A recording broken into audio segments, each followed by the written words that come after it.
In the spring of 1989, a young security contractor named Daniel Cross took a job he was warned never to speak about at a base that officially did not exist. 6 weeks later, Daniel Cross vanished. This is the account he left behind. What you are about to hear cannot be confirmed. The base kept no public records. The man has no death certificate. There is only a handwritten account found in a storage unit years later, describing 6 weeks at a place the maps simply leave blank. The job came through a contractor in Las Vegas. Good pay, no questions, and a single condition. Every morning, Daniel would board an unmarked white plane at a private terminal, and he would not be told where it was going. The flight lasted 40 minutes, north into the Nevada desert, over country with no roads and no towns. Then the plane descended toward a dry lake bed and a cluster of hangars that appeared on no chart he had ever seen. The men called it only the site. Officially, it was Groom Lake. Most people know it by another name, Area 51, a patch of restricted desert 80 miles north of Las Vegas, ringed by sensors and cameras and signs that promise the use of deadly force against anyone who dares to cross the line. Daniel's job was simple, he was told. Watch the perimeter, report anything unusual, and never, under any circumstances, ask what happened inside the hangars or drive toward the far ridge, where a second, smaller facility sat dug into the side of a mountain. The men who had been there longer called that place S4. They spoke of it the way people speak of a bad hospital, in low voices, changing the subject. New hires were warned exactly once. Do not go near S4. Daniel wrote that he had laughed the first week. He did not laugh for long. The first thing that was wrong was the sky. On his third night on the perimeter, Daniel watched a light lift off from the far ridge near S4. It did not climb like a jet. It rose straight up, stopped dead in the air, then crossed the entire valley in under a second without a sound. He reported it, exactly as he had been trained to. The radio was silent for a long moment. Then a voice told him flatly that he had seen a weather balloon and that he should not mention it again. There had been no wind that night. Daniel wrote that down too. The lights came back, not every night, but often. Always from the ridge, always silent.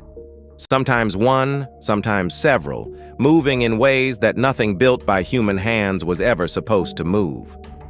The other guards never looked up. They had learned not to. He began to notice the security.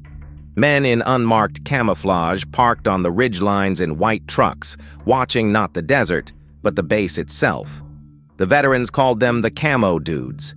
They had no insignia, no names, and the authority to make a person disappear. One of them stopped Daniel on an access road one evening and said only 6 words. "You are being watched, not protected." Then he drove off into the dark. Daniel did not sleep that night, in a bunkhouse the size of a shipping container, listening to the desert tick and cool. He started asking careful questions. Most men said nothing at all. But one, an older technician named Reyes, who was close to retirement and had stopped being afraid, told him a little, late one night, over bad coffee in the mess hall. Reyes said the hangars on the lake bed were the cover. The real work happened at S4, dug into the Papoose Mountain, 9 bays built into the rock. He said they had things in there, craft. And he said, very quietly, that the craft were not ours. Daniel asked the obvious question. If they were not ours, then whose were they? Reyes did not answer. He looked at his coffee for a while, then said something Daniel never forgot.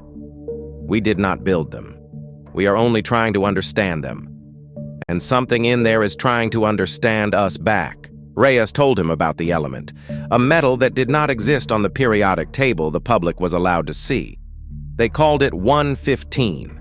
A sliver of it, he said, could bend gravity itself, fold the space in front of a craft, and pull it forward faster than light without ever seeming to move. He said the scientists could make the craft fly. What they could not do was understand the thing that had come with them. because the craft, Reyes said, had not been empty when they were found, and whatever had been inside was still, in some sense, at S4. Daniel wrote that he stopped sleeping properly after that.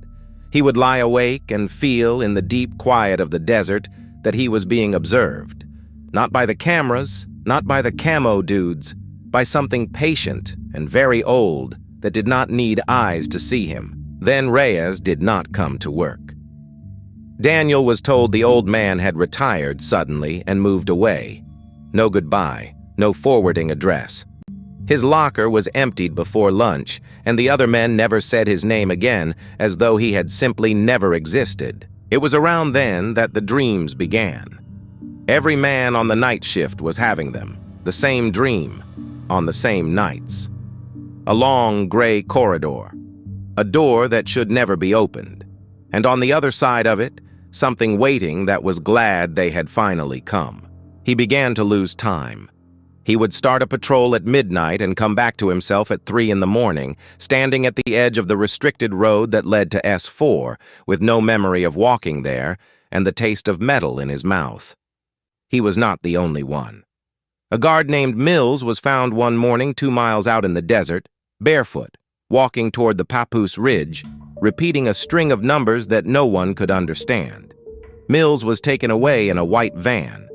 Daniel never saw him again. On the night everything changed, the alarms went off at S4. Not the ordinary alarms. A deep, physical sound that Daniel felt in his teeth. Every light on the base died at once. And in the darkness, the whole valley began, very faintly, to glow. Against every order he had ever been given, Daniel drove toward the ridge.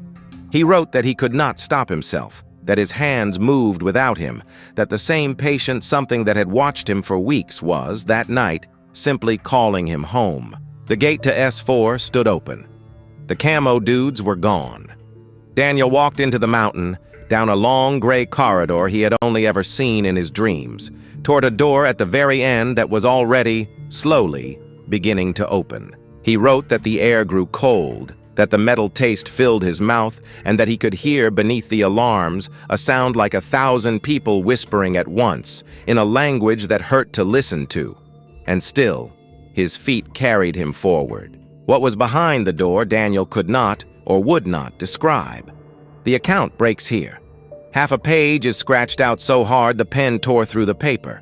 The only words that survive are these: it was not a creature.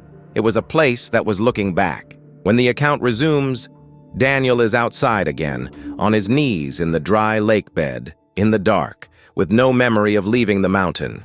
The alarms had stopped. The lights were back on. And every other man on the base was acting as though nothing had happened. He tried to report it. He was told calmly that there had been a power fault. Nothing more. When he insisted, he was sent to a small white room and asked the same questions again and again by a doctor who wrote nothing down and never once blinked. Daniel Cross worked 5 more nights at Groom Lake. In the account, his handwriting changes over those 5 days. It grows smaller and steadier and stranger, as though the man writing it at the end was no longer quite the same man who had started. The final entry is a single line, dated the day he disappeared. It reads, "They do not keep the secret to hide it from us. They keep it because the thing in the mountain asked them to. And we said yes." Daniel Cross never boarded the white plane again. The contractor in Las Vegas had no record of ever employing him. His apartment was found cleaned out and paid through the end of the year. His family was told that he had taken work overseas. The account sat in a storage unit for almost 2 decades, until the unit was auctioned for unpaid rent, and a stranger opened a box of a missing man's life. By then, Groom Lake had only grown. New hangars, a longer runway, more lights on the ridge. The government finally acknowledged the base existed in 2013, decades after men like Daniel had sworn never to speak its name. They confirmed the runways, the testing, the secrecy. They did not, of course, confirm anything else. Everything in this story can be explained. The lights were experimental aircraft. The lost time was exhaustion. The dreams were stress. The vanished men simply moved on. There is a rational answer for every single piece of it. That is exactly what the account warns you not to believe. Somewhere north of Las Vegas tonight, past the signs that promise deadly force, past the white trucks on the ridge, the lights are still rising from the mountain at S4. Silent, patient, still trying to understand us. And, the account would tell you, still waiting for the rest of us to say yes.